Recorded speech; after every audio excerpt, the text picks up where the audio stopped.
خوش آمدید۔ آج ہم ایچ سی تھامسن کے 1895 کے بیان کے بالکل آخری صفحات پر پہنچ گئے۔ جی، اور یہ دی چترال کیمپین پر ہماری 13 حصوں پر مشتمل گفتگو کا اختتام ہے۔ تو شروع کرنے سے پہلے ان سب سننے والوں کا بہت بہت شکریہ جو اس لمبے سفر میں ہمارے ساتھ رہے۔ جی، یہ سینکڑوں میل اور کئی ابواب کا سفر تھا۔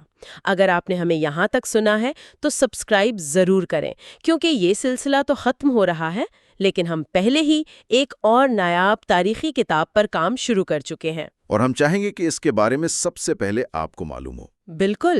اور آخر میں ایک چھوٹی سی یاد دہانی کہ یہ تھامسن کے 19ویں صدی کے مشاہدات ہیں۔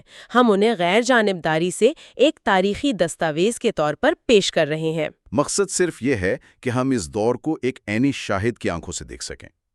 تو آئیے اس کہانی کو اس کے انجام تک پہنچاتے ہیں۔ جی۔ باب 20 میں جنگ کا شور تھمنے کے بعد تھامسن کی توجہ فوجی حکمت عملی سے ہٹ کر چترالی عوام کی روزمرہ زندگی کی طرف جاتی ہے۔ ہاں، اور وہ انہیں خوش مزاج اور زندہ دل لوگ کہتا ہے، جو کہ اب تک ہم نے جو تصویر دیکھی ہے اس سے بہت مختلف ہے۔ بالکل۔ اور وہ فوراً ہی ان کا موازنہ دیر کے لوگوں سے کرتا ہے، اور یہ کوئی خوشگوار موازنہ نہیں ہے۔ لیکن کتاب میں ایک بات تھی جو مجھے بہت حیران کر گئی، ان کا برفیلے دریاؤں میں تیرنا۔ جی، آج بھی جدید آلات کے بغیر یہ تقریباً ناممکن لگتا ہے۔ یہ کیسے کرتے تھے وہ؟ یہ واقعی کمال کی بات ہے۔ دیکھیں، ان کا ایک خاص طریقہ تھا۔ تھامسن لکھتا ہے کہ وہ اپنے ساتھ جانور کی ایک خالی سلی ہوئی خال رکھتے تھے۔ اوکے۔ جب دریا پار کرنا ہوتا تو وہ اس میں ہوا بھر لیتے اور وہ ایک غبارے یا فلوٹ کی طرح بن جاتی۔ واہ، مطلب ایک طرح کی دیسی لائف جیکٹ۔ بالکل۔ اور پھر اس کے سہارے وہ تیز ترین لہروں کو بھی پار کر جاتے تھے۔ یہ ایک انتہائی سادہ مگر ناقابل یقین حد تک مؤثر ٹیکنیک تھی۔ کمال ہے، یعنی ضرورت ایجاد کی ماں ہے۔ اور صرف تیراکی ہی نہیں، ان کے پولو کا ذکر بھی بہت دلچسپ ہے۔ جی، وہ تو ان کی ثقافت کا مرکز لگتا ہے۔ تھامسن کے مطابق ہر گاؤں میں ایک پولو گراؤنڈ ہے، اور میچ کے دوران مقامی بینڈ ایسی دھنیں بجاتا ہے کہ پورے ماحول میں جوش بھر جاتا ہے۔ لیکن اس میں ایک روایت کا ذکر ہے جو بہت ہی منفرد ہے۔ ہاں، کہ میچ ہارنے والی ٹیم کو فاتحین کے لیے رقص کرنا پڑتا ہے۔ ہارنے والی ٹیم رقص کرتی ہے؟ یہ تو بہت ہی شاندار بات ہے۔ جی، اس سے پتہ چلتا ہے کہ ان کے لیے مقابلہ کوئی انا کا مسئلہ نہیں، بلکہ ایک جشن ہے۔ ہار اور جیت کمیونٹی کا حصہ ہے۔ بالکل یہی نکتہ ہے۔ یہ کھیل کو دشمنی سے نکال کر ایک تہوار بنا دیتا ہے۔ لیکن اس باب میں ایک اور چیز ہے جو اس سے بھی زیادہ حیران کن ہے۔ اور وہ کیا ہے؟ چترالیوں کا کتوں سے لگاؤ۔ ہاں، یہ بات واقعی بہت دلچسپ ہے اور سے بہت مختلف ہے۔ اور وہ جو سر ولیم لاکہارٹ کے بلڈاگ کی کہانی ہے، وہ تو ناقابل یقین ہے۔ وہ کیا کہانی تھی؟ تھامسن بتاتا ہے کہ 1886 میں، یعنی مہم سے 9 سال پہلے، سر ولیم لاکہارٹ نے اس وقت کے مہتر کو ایک سفید بلڈاگ تحفے میں دیا تھا۔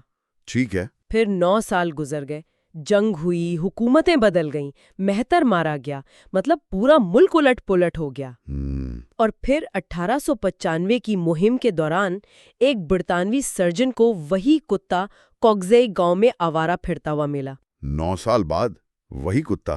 یہ تو کسی فلم کی کہانی لگتی ہے۔ جی، اور تھامسن لکھتا ہے کہ جب اسے واپس گلگٹ لایا گیا تو وہ سائبوں میں واپس آ کر اتنا خوش تھا جیسے اپنے پرانے گھر آ گیا ہوں۔ کمال ہے۔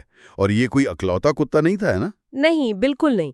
ایک اور آوارہ کتا تھا، غازی، جو چترال قلعے کے محاصرے کے دوران 3 بار زخمی ہوا لیکن لڑتا رہا۔ اور لیفٹیننٹ ایڈورڈز کا وہ چھوٹا سا فاکس ٹیریئر بھی تھا جو ریشیون میں گولی لگنے کے باوجود بچ گیا اور پھر سینکڑوں میل فوج کے ساتھ پیدل چلا۔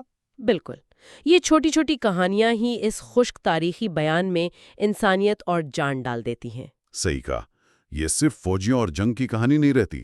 اور جانوروں کے بعد تھامسن ان کی میوزک کی طرف آتا ہے، اور یہاں ایک اور شاید سب سے بڑی حیرت ہمارا انتظار کر رہی تھی۔ جی؟ کیا میں نے صحیح پڑھا؟ ایک ایسی قوم جو ہر وقت بقا کی جنگ میں ہو، ان کے پاس جنگی ترانے نہیں ہیں، صرف محبت کی گیت؟ یہ ایک بہت گہرا اور حیران کن نکتہ ہے۔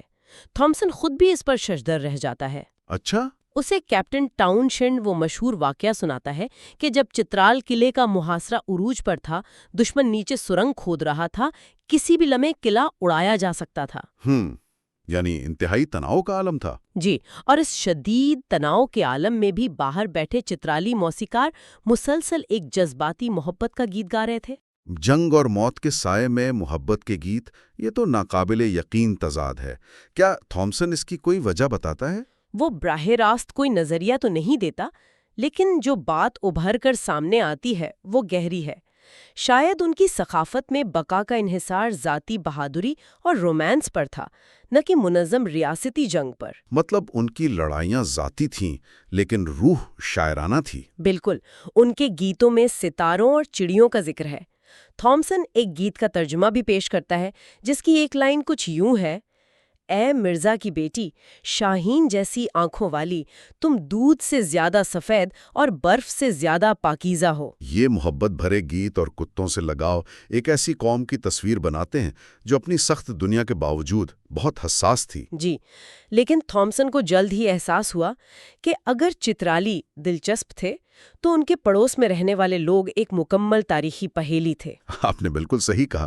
باب 21 میں وہ ہمیں ایک زیادہ پراسرار علاقے کافرستان کی طرف لے جاتا ہے، جسے آج ہم کیلاش کی وادیوں کے نام سے جانتے ہیں۔ اور یہاں سے معاملہ بہت پراسرار ہو جاتا ہے۔ تھامسن ایک تھیوری کی بات کرتا ہے نا، سکندر اعظم سے متعلق۔ جی بالکل، نظریہ یہ ہے کہ جب علاقے میں مسلم حملے شروع ہوئے تو یہ لوگ اپنا مذہب اور شناخت بچانے کے لیے ان اونچے ناقابل رسائی پہاڑوں میں پناہ گزین ہو گئے۔ اور سکندر اعظم کا تعلق؟ وہ اس لیے سامنے آتا ہے کیونکہ اس خطے میں خاص طور پر رانی گھاٹ جیسی جگہوں پر یونانی بدھ مت کے مجسموں کی بہتات ملی ہے۔ ایک منٹ، یونانی بدھ مت سے کیا مراد ہے؟ یہ تو دو بالکل مختلف تہذیبیں ہیں۔ یہی تو اس علاقے کی خاص بات ہے۔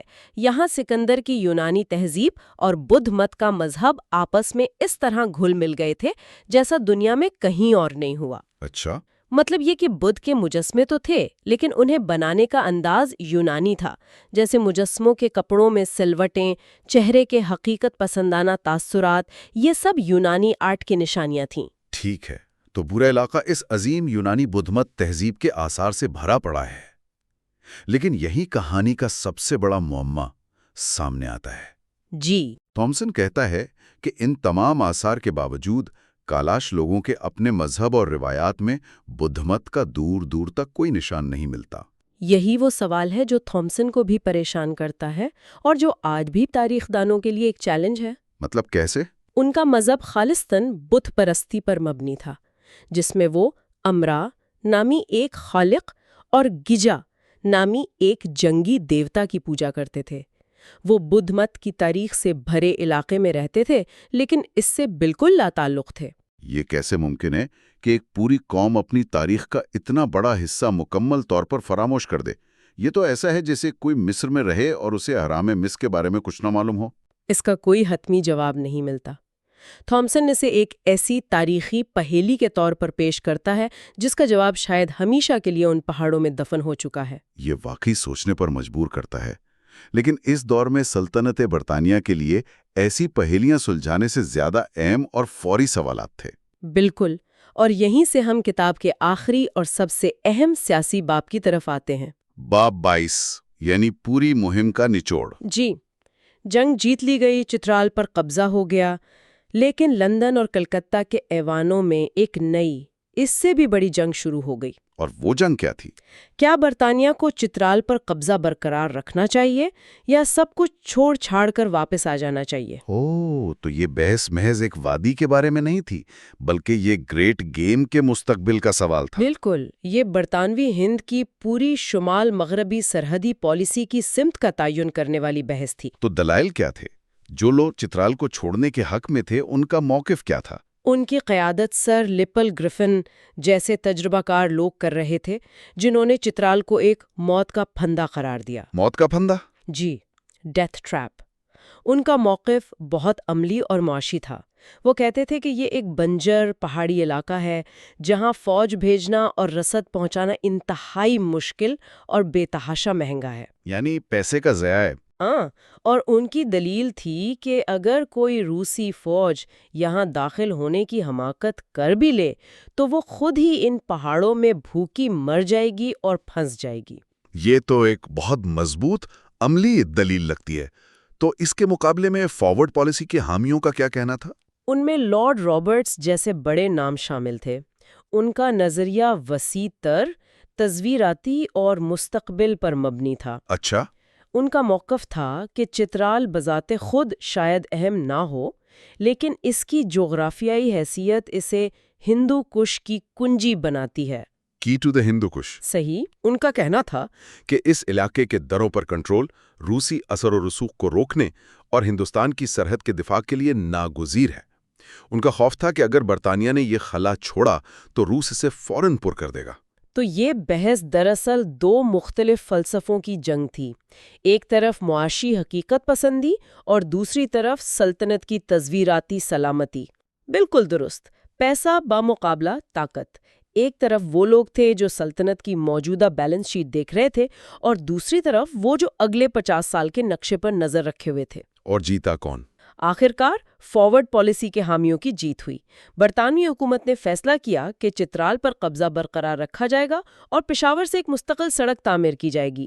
یہ ایک ایسا فیصلہ تھا جس نے اس خطے کے نقشے پر ایک مستقل لکیر کھینچ دی۔ جی اور کتاب کا اختتام ایک بہت ہی دلچسپ مشاہدے پر ہوتا ہے۔ ہاں، تھامسن لکھتا ہے کہ وہی لوگ جو 1895 میں انگریزوں کے خلاف بے جگری سے لڑ رہے تھے، جیسے ہنزا اور نگر کے قبائلی، جی، کچھ ہی عرصے بعد سلطنت کے سب سے وفادار اور مؤثر اتحادی بن گئے۔ یہ تاریخ کی ایک عجیب ستم ظریفی ہے۔ اس کے ساتھ ہی H.C. تھامسن کی کتاب پر ہماری یہ طویل گفتگو اپنے اختتام کو پہنچتی ہے۔ جی، کتاب ختم ہو گئی، لیکن تاریخ باقی ہے۔ ہماری اگلی تاریخی سیریز کے لیے ہمارے ساتھ رہیں۔ یہ سب دیکھنے کا بہت شکریہ۔